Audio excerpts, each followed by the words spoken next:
çətinlik çəkdiyi it, its və it is əvəzliklərinin fərqlərinə baxaq.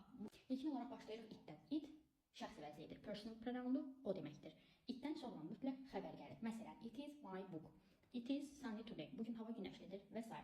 Şəxsi vəzliyi olduğu halda özündən sonra mütləq xəbər gəlməlidir. Daha sonra biz iti object pronoun kimi tanıyırıq, yəni obyekt vəzliyi kimi tanıyırıq və mənası onu deməkdir. Cümlədə isə tamamlıq rolunu, yəni object rolunu oynamış olur. Məsələn, do you see it? Onu görürsən, onu görürsən. Və yaxud we heard it on the radio. Biz onu radiodan eşitdik, It. Daha sonra its apostrofla yazıldığı halda bunun 3 dənə forması ola bilər.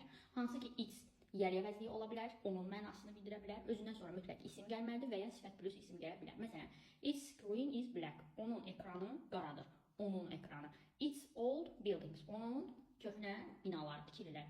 Onun mənasını bildirir, yəriyə vəzliyidir.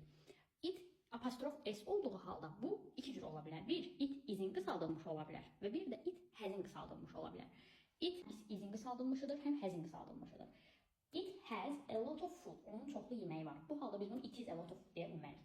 Və yaxud it has a long tail. Onun uzun quyruğu var. Bu halda da olmuş olur, has'in qısaldılmışı. Və yaxud it has'i biz o zaman istifadə edə bilərik ki, özündən sonra verb 3 gələ bilər. Yəni bildiyimiz kimi bu olur present perfect, yəni bitmiş zaman.